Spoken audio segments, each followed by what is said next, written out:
Good morning, Megan and Mark. Now, the weather isn't the only thing that'll chill you to your bones. It actually is cutting through my clothing, and the snowflakes moving pretty fast. Once they hit you, they kind of feel like pebbles are being thrown at you, especially when they hit you in the face. Coming up in the next half hour of Country Morning today, we're testing out this high-intense energy workout. Now, I have my whole zombie, my brave face on, but I've had some time to work myself up, and I'm a little terrified. Good morning, Megan and Mark. Now, at 5 a.m., the line was wrapped around the building, and now it's since died down. And when the bus stops and this sign comes out, make sure you don't pass it because you could be looking at a citation if you do. Inside this jar is a combination of 80% salt water and 20% beet juice, which Keith Glass says isn't harmful for you to touch. Although, it could dye your hand.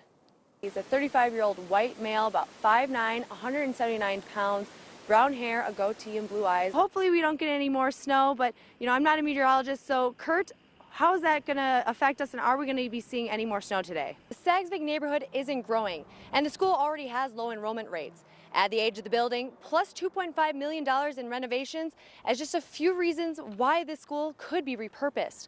However, this idea only popped up a week ago, and parents say they're shocked and worried about how quickly everything is moving. I'm going to go through all the houses because I don't want to give all the scares away. That's why you have to come to the haunted house, unless you intend to use it commercially. Right now, only 25 students said they wanted them, but only 18 are checked out. We wanted to give you a little bit of an example of how much snow we actually got in the Bismarck area. So we have a ruler out here.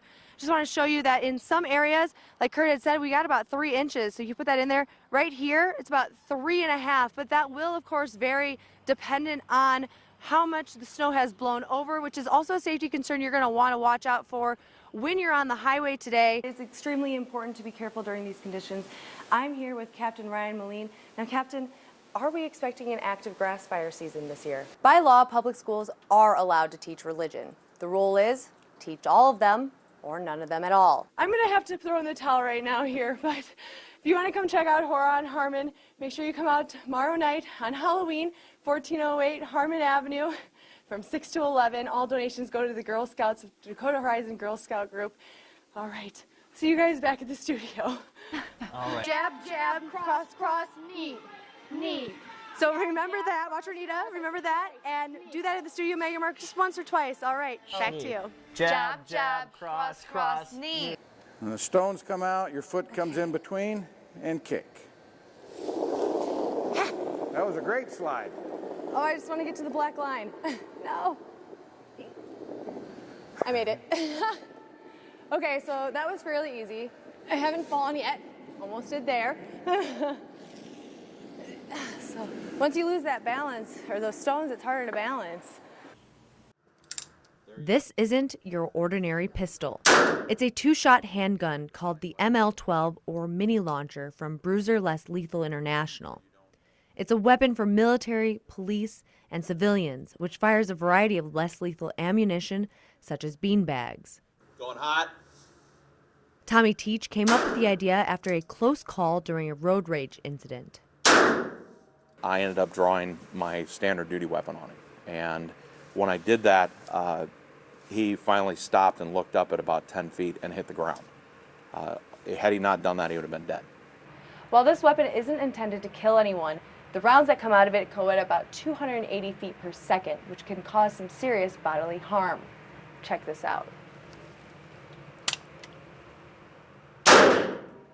This is not something that can just randomly be shot at people like a paintball gun. It's an alternative to electronic controlled devices like tasers, which don't always work. An officer in Pennsylvania pulled out her taser to subdue a man who repeatedly attempted to steal her gun, but was unable to because the man's heavy coat blocked the receptors. It could be due to drugs, due to their body makeup, it does not affect them. So we designed this product for the purpose of saving lives. Even though they're considered non-deadly weapons, Teach says they should be treated like all other firearms. There's one play in their playbook the Patriots basketball team takes very seriously, talking about domestic violence. I think the biggest thing we want to try to stay away from is making it a joke. And, this is serious stuff, and it can lead to very serious consequences, and we want that message out. Just no means no, guys. Coach Mannern and the players lead discussion through Coaching Boys into Men, a program that encourages players to think about how they treat women and their decisions both on and off the court. And I'll try to stick up for what I hear, or try to stick up for who I hear it's being talked about. I might just kind of say, hey guys, it's not appropriate, think about, that could be someone's daughter. However, the Abused Adult Resource Center says domestic violence isn't decreasing. Unfortunately, we have media, movies, TV, whatever, that sometimes encourages that or sort of shows that as, for instance, that's a good way to be a man in society. All women should be treated with respect and honor, and violence and strength does not correlate with manliness. So, before the program, Horner says it was a topic they didn't talk about, but now has helped the team grow together. There's a lot of immaturity still, and this program has really helped us, really boys to men. It truly did that. 3, 1, 2, 3, down! North Dakotans haven't had to do a lot of this so far this year. Erna Shook says she's lived here all her life, so she's used to winter, but admits she's more of a snowbird. I don't like to be out in it, and I don't like to drive in it. So I plan on staying home until the temperatures come up some more. But not everyone can avoid driving when snow starts to pile up. Bismarck police say they responded to 7 weather-related accidents. The North Dakota Highway Patrol reported 4 vehicle crashes in the Bismarck area. Drivers say they're taking it slow on the road. It's December. It's supposed to be here, I guess. It'll be nice for Christmas time. An early Christmas gift of 5.1 inches of snow. It just makes you a little more festive, I think. As long as it's not bitterly cold and people are safe, I like the snow.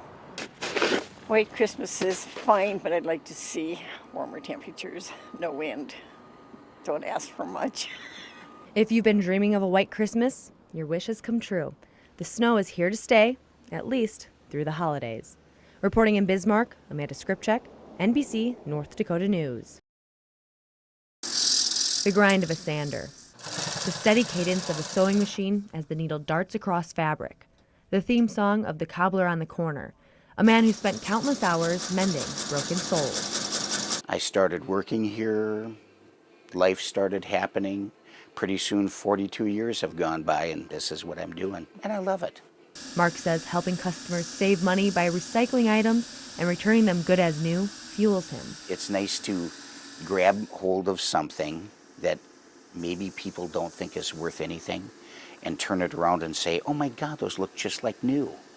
And it's instant gratification. It feels good to do that. And his passionate craftsmanship is what has customers continuing to come back to the family-run repair shop. They're really nice to, they really try to help you out, learn what you need repaired and ask if you need anything else repaired. Like his father, Mark passed his skills down to his son, who one day will become the 4th generation to run the business. It's amazing, scary in the aspect that if something were to happen by chance, I don't want to. I want to make sure that this business thrives. It goes for another 100 years. It's something that drives me to want to do better. For the Gartners, this isn't just a job. It's a lifestyle, one they won't let vanish from history.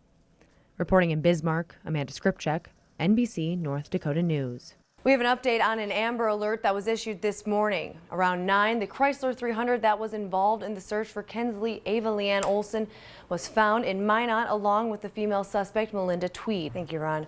Back here in North Dakota, the partial school board has voted to not renew the contract for Lewis Reese, the principal of the district's elementary school. Well, let's hope for some better weather today. Henry, are we demanding too much by asking for some sunshine? The number of Americans who do not have medical insurance has dropped dramatically over the last 2 years. We'll start your Thursday with some breaking news. We've had reports that Bismarck State College is under a lockdown. Now, a spokesperson confirms this. And a student contacted us and said that they received notification that this is not a test. Now, the college says it cannot give details at this time, but Bismarck police say they're on scene and there's not an active shooter on campus. Protesters are gathering outside the U.S. government office in Bismarck to voice their displeasure with the Trans-Pacific Partnership trade deal.